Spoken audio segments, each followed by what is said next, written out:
Alhamdulillahi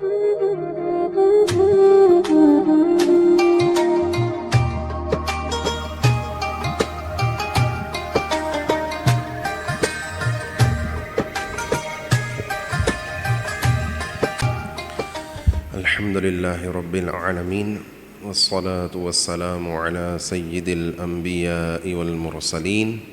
Amma ba'du, fa'a'udhu billahi minasy syaithanir rajim. Bismillahirrahmanirrahim. Ikutin saya. Assalatu wassalamu alaika ya Rasulullah.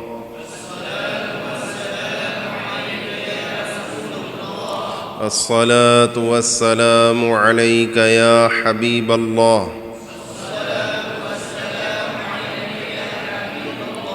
الصلاة والسلام عليك يا نبي الله.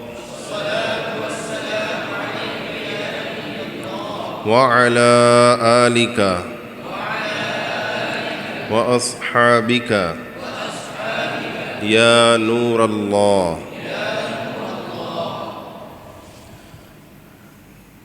Nabi yang paling tercinta sallallahu alaihi wa alihi wasallam bersabda, zayyinu majalisakum bis salati alayya fa inna salatakum alayya nurun lakum yaumal qiyamah. Yang artinya, berhiaskanlah majlis-majlis kalian dengan berselawat kepadaku, karena berselawat kepadaku nanti pada hari kiamat cahaya untuk kalian. Sallu alal habib sallallahu ala sayyidina Muhammad wa ala alihi wa sahbihi wa baraka wa sallam. Hari ini kita belajar sedikit tentang pendidikan anak-anak.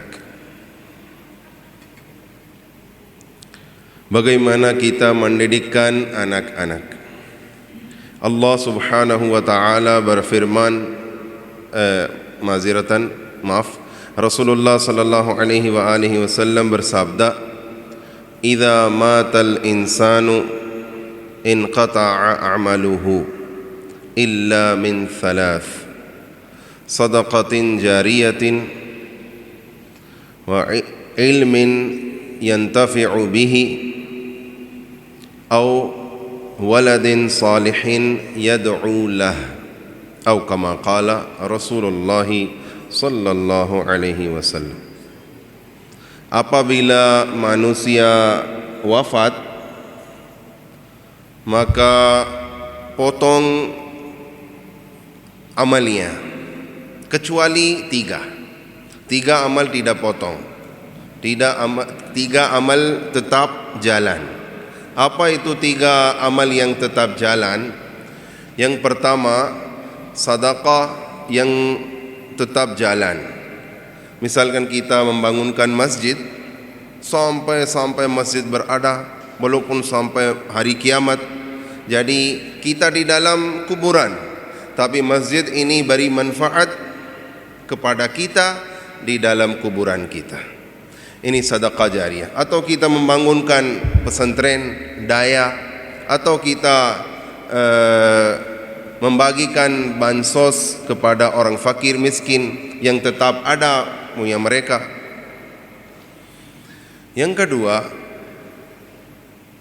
ilmu yang beri manfaat, yang tetap beri manfaat. Misalkan kita menulis kitab yang ada di dalamnya ilmu agama. Jadi sampai kitab berada, kita sudah wafat, tapi kitab itu beri manfaat kepada kita walaupun kita meninggalkan dunia. Ini ilmu. Atau kita mengajar kepada santri-santri, mereka sudah jadi guru, mereka mengajar kepada umat Islam yang lain. Jadi ilmu ini tetap jalan, tetap ada walaupun kita meninggalkan dunia.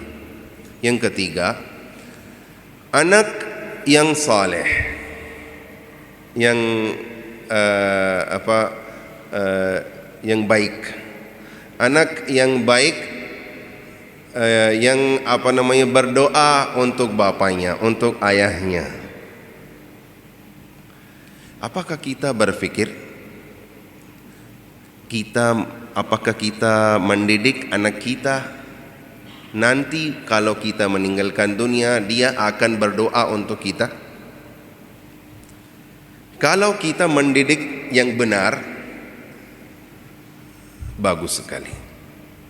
Kalau kita tidak mendidikkan anak kita, harus kita peduli, harus kita berpikir.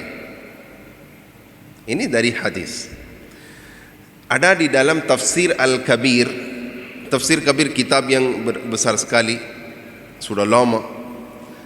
Ada di dalam cerita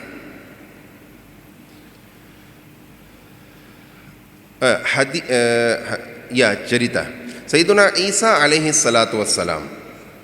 Isa alaihi salatu wassalam melewat dengan salah satu kuburan.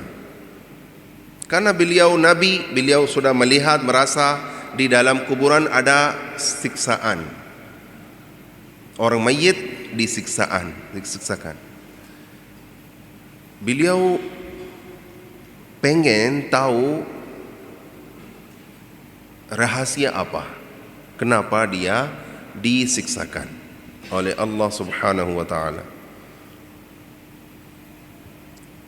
Tapi beliau pergi, waktu pulang lewat lagi dengan kuburan ini, tapi di dalam kuburan dan atas kuburan ada cahaya-cahaya. Beliau pengen tahu. Jadi Allah Subhanahu wa taala menurun wahyu kepada Sayyiduna Isa alaihi salatu wassalam bahwasanya waktu orang ini orang berdosa, maksiat kepada Allah Subhanahu wa taala, berdosa banyak sekali. Oleh karena itu dia disiksakan. Akan tetapi waktu meninggalkan dunia, dia meninggalkan istrinya hamil dan sudah lahir anak. Hari ini ibunya atau istrinya membawanya ke pesantren atau masjid untuk baca Quran, untuk baca Bismillahirrahmanirrahim. Jadi anak itu hari ini masuk dan baca Bismillahirrahmanirrahim. Jadi saya malu anaknya baca Bismillah, dia katakan dia memuji kepada saya dengan Rahman dan Rahim atas bumi ini, atas lantai ini. Bagaimana saya masih mensiksakan ayahnya di dalam bumi ini? Jadi sudah diampuni oleh Allah Subhanahu wa taala. Dengan apa? Dengan anaknya. Sebab siapa? Sebab anaknya.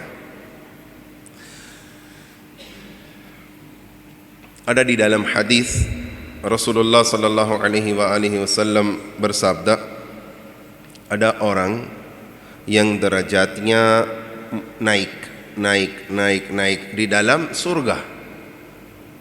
Dia akan bertanya kepada Allah Subhanahu wa taala, saya orang biasa, bukan orang saleh sekali. Saya sudah dapatkan surga, tapi kenapa, sebab apa dinaikkan derajat saya di dalam surga? Jadi dijawabkan oleh Allah Subhanahu wa taala bahwasanya anakmu berdoa kepadaku untuk ampunan ayahnya.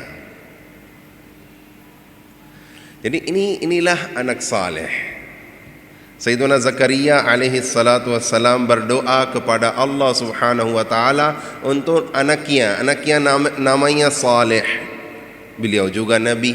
Zakaria alaihi salam juga nabi. Beliau berdoa, Rabbi habli min ladunka dzurriyyatan thayyibah. Berdoa. Mohon maaf, kita meminta dari kiai, dari ustaz, dari imam, dari haji, dari orang saleh, mohon doakanlah untuk anak. Mohon doakanlah untuk anak laki-laki. Mohon doakanlah untuk anak. Tidak cocok. Kenapa tidak cocok?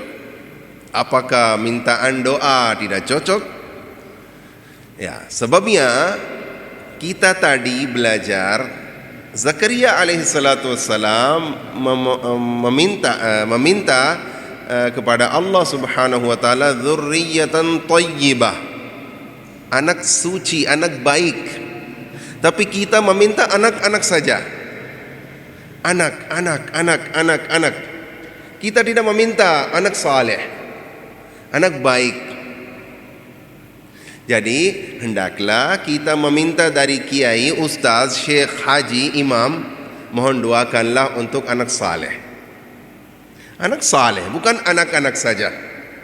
Harus anak saleh. Dan yang kedua, anak kita masuk di sekolah PAUD, SD, SMP, SMK, SMA, kuliah, kampus. Di seluruh dunia, keadaan sekarang bukan 100% tapi kebanyakan begini. Hanya ada pelajaran, tidak ada pendidikan. Pendidikan tidak ada. Pelajaran bahasa Inggris, matematika, biologi, chemistry, yang lain-lain semua pelajaran ada. Tapi tidak ada pendidikan. Kalau tidak ada pendidikan, dari mana kita dapatkan pendidikan untuk anak kita? Kita yang bertanggung jawab untuk anak kita. Kenapa kita tidak peduli untuk anak kita? Pelajaran biarkanlah untuk sekolah, kuliah, ya, atau daya. Tapi pendidikan harus dari ayah dan ibu. Dari ayah dan ibu. Jangan peduli untuk mencari uang saja. Saya mencari uang, saya beri makan, ini cukup. Jangan. Setiap hari sebagian menit berikanlah kepada anakku. Letakkanlah tanganmu atas punggungnya. Anakku, sehat? Apakah ada permasalahan? Saya bisa bantu? Dia senang sekali. Hari ini ayahku berikan kecintaan kepadaku. Dan anak kita yang pemuda kadang-kadang punya masalah. Dia tidak bisa mengabarkan kepada ibunya, tidak bisa mengabarkan kepada ayahnya. Karena kita tidak meminta, kita tidak mencari, kita tidak bertanya. Harus kita berikan kecintaan kepada anak kita. Pendidikan dari ayah dan ibu, maupun pendidikan kecil atau besar. Misalkan pendidikan, anakku, apakah Anda tahu bagaimana buka pintu? Belajarlah. Kalau salah satu orang datang atas pintu, dia mengetuk pintu, Anda jangan buka langsung. Dulu tanyalah namanya. Ini siapa? Dia mengabarkan namanya.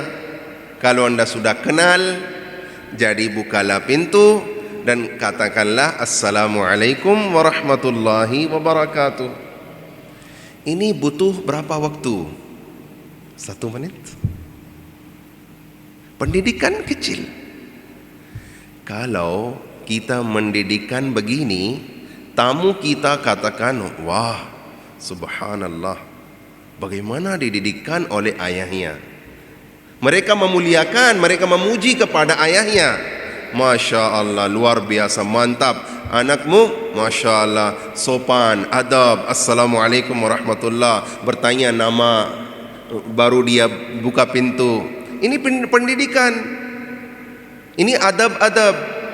Waktu makan, harus kita mengajar adab-adab untuk makan. Kalau dia makan dengan dengan su'ul adab atau dengan tidak sunnah-sunnah, mungkin tamu-tamu melihat, mereka merasa, ini ayah, ibu tidak mendidikkan mereka bagaimana dimakan. Hendaklah kita mendidikkan untuk makan juga.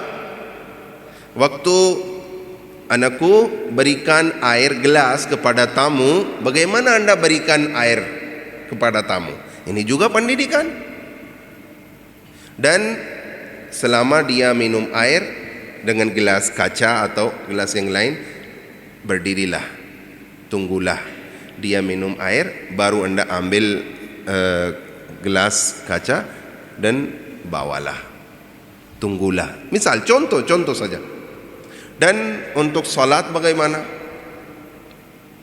Biar salat atau tidak salat, saya salat. Jangan. Rasulullah sallallahu alaihi wasallam mengajar kepada kita, kalau anakmu sudah sampai 7 tahun, umurnya 7 tahun, perintahlah untuk salat. Apakah kita perintah? Anakku, ayo kita salat. Dengan kecintaan. Dengan kecintaan boleh. Ayo kita salat. Saya insyaAllah berikan kepadamu permen. Dengan kecintaan, dengan keras. Karena umurnya ada tingkatan. Saya belajar, kalau anakmu sebelum 5 tahun mau ikut sama Anda atas motor, dan Anda tidak pengen membawanya, dia ikut sama Anda, jadi tolak aja, jangan sekarang, nanti aja. Oke. Tapi kalau atas 5 tahun, umurnya 5 tahun, harus beritahu sebabnya. Kenapa Anda tidak membawanya? Kenapa Anda tidak bisa ikut sama saya? Kalau Anda tidak mengabarkan sebabnya, dia merasa di dalam hati. Tingkatan beda. Sebelum 5 tahun, tolak aja, jangan, cukup. Tapi atas 5 tahun, harus Anda mengabarkan sebab.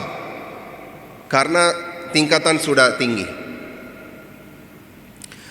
Dan kalau umurnya 12, 15, sekarang jangan pukul. Jangan pukul. Iya, ayah bisa memukul anaknya, diperbolehkan dari syariat. Tapi ada usul-usul, ada kaidah-kaidah. Bukan langsung kita memukul. Anak waktu sampai 12, 15 tahun, dia tidak bisa menahan pukul dari ayahnya atau ibunya. Harus kita memahami, menjelaskan dengan lembut. Dengan lembut. Kalau sudah sampai SMA atau kuliah, harus kita seperti ayah. Ayah harus menjadi seperti teman beliau. Seperti teman.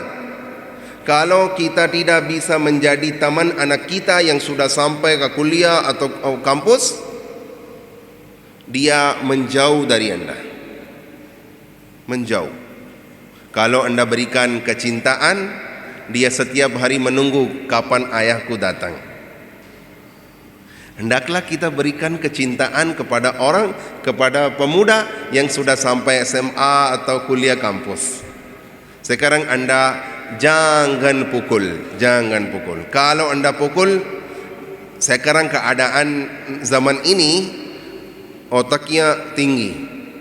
Mungkin mereka kecewa dan meninggalkan rumah, berlari-lari.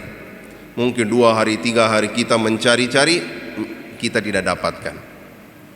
Tapi berhati-hati. Hendaklah kita berhati-hati untuk pendidikan anak kita. Dan hendaklah kita, saya mau sampaikan tentang salat. Salat 7 tahun, kenapa kita tidak memerintah? kenapa kita tidak menyuruh kepadanya, ayo kita salat?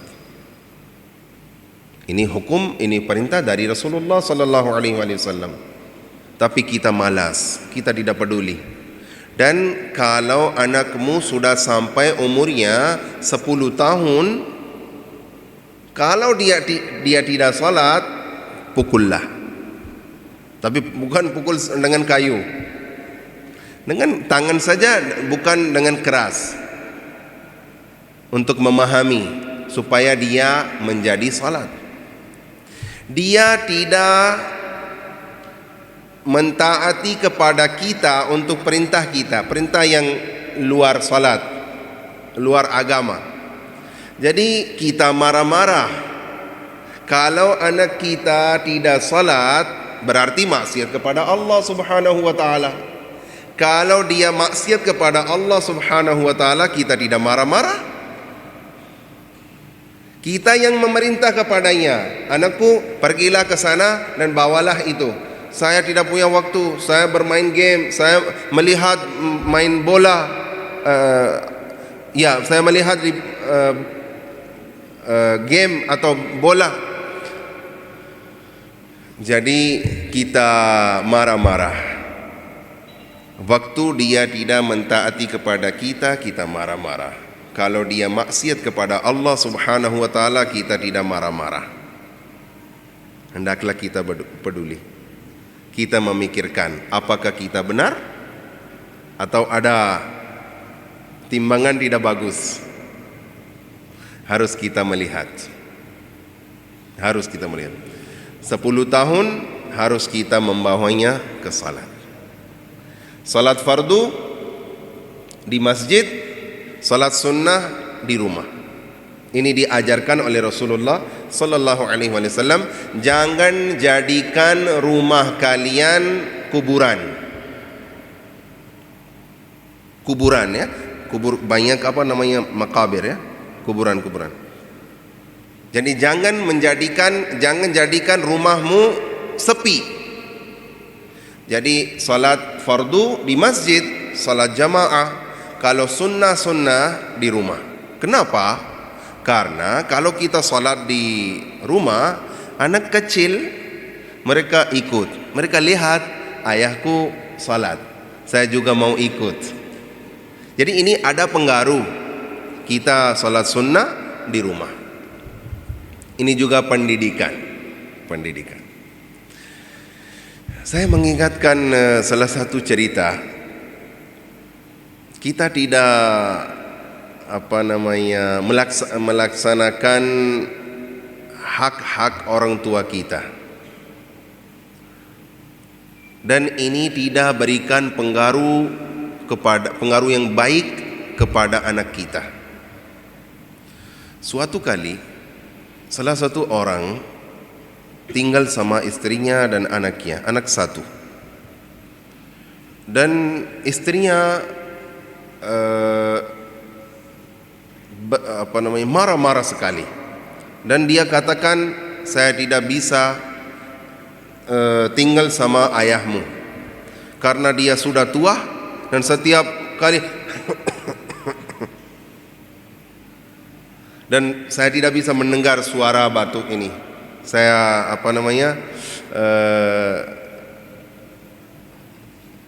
tidak bisa menahan. Jadi saya tidak bisa tinggal sama ayahmu. Orang itu berikan pentingnya kepada istrinya. Astaghfirullahaladzim wa atubu. Dia katakan kepada anaknya, ambil aja satu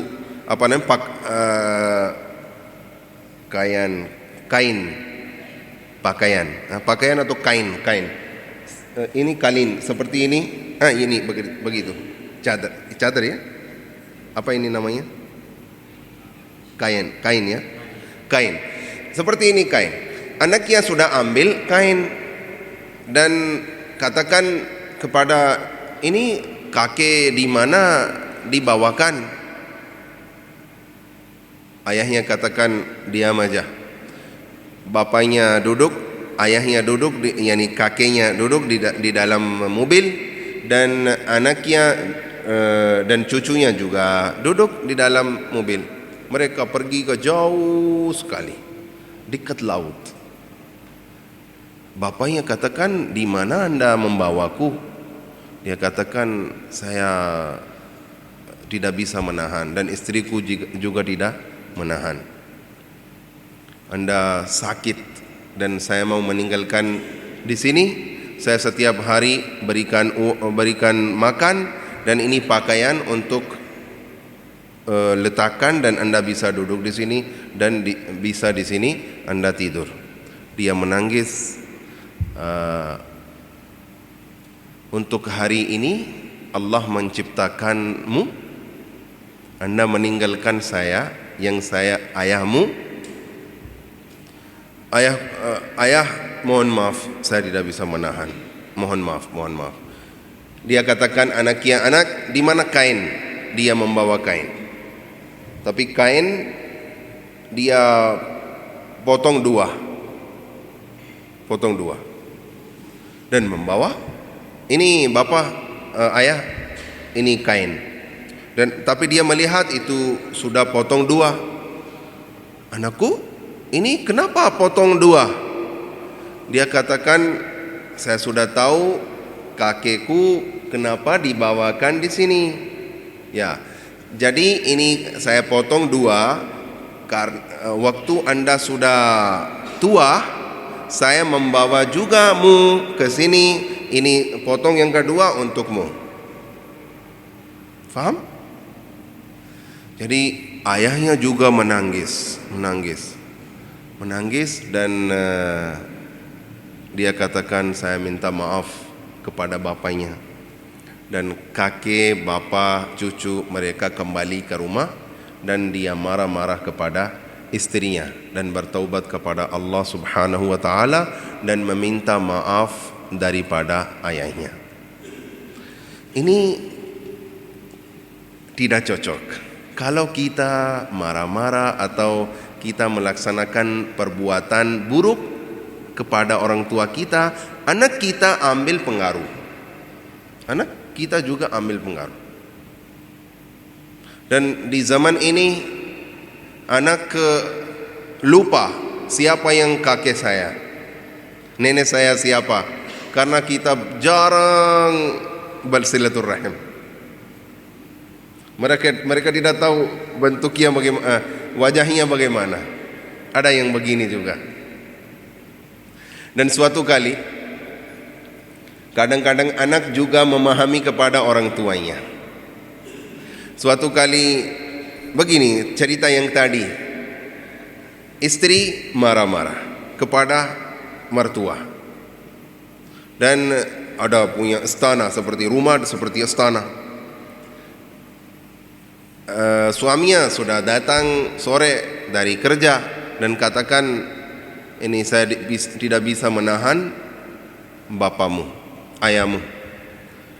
Jadi kita melakukan apa? Kita di istana, di ujung ada kamar yang kecil. Kita berikan kamar itu kepada ayah kita. Dia biar tinggal di dalam rumah. Oh, siap. Dia sudah membawa kepada kamar kecil dan tinggalkan. Hari yang kedua, anaknya, anak laki-laki yang SD atau SMP, dia bikin bentuk gambar rumah. Sudah membikin. Ibunya datang dan katakan, wahai anakku, Anda membikin apa? Ini rumah. Oh, rumah. Indah sekali, luar biasa, mantap. Tapi ini kamar yang kecil, kenapa Anda membuatkan? Ini kamar kecil untuk ibuku dan bapakku. Ya, karena hari ini Anda mengeluarkan kakekku dan masukkan di dalam kamar kecil. Nanti saya membuatkan kamar kecil untuk untukmu dan bapakku. History repeats itself. Kesejahteraan berulang sendirinya. Hari ini kalau Anda mentaati kepada orang tuamu, besok anakmu mentaati kepadamu. Kalau hari ini tidak mentaati kepada orang tuamu dan menyakiti kepada orang tuamu, besok jangan menunggu anakku mentaati kepadamu. Tinggal aja. Dan doa-doa tidak beri manfaat. Tidak beri manfaat. Karena hari ini kita tidak mendidikkan yang benar. Tidak mendidikkan yang benar. Jadi maupun anak kecil, anak pemuda atau dewasa, hendaklah kita mendidikkan. Maupun pendidikan yang kecil atau pendidikan yang besar. Maupun di dalam salat atau Quran atau salat jenazah, ya, hendaklah kita mengajar mereka salat jenazah. Karena di dalam syariat, kalau ayah sudah meninggal, hendaklah anaknya yang pemuda, yang baligh, dia mengimami di dalam salat jenazah untuk ayahnya. Tapi anaknya tidak tahu, tidak belajar untuk salat jenazah.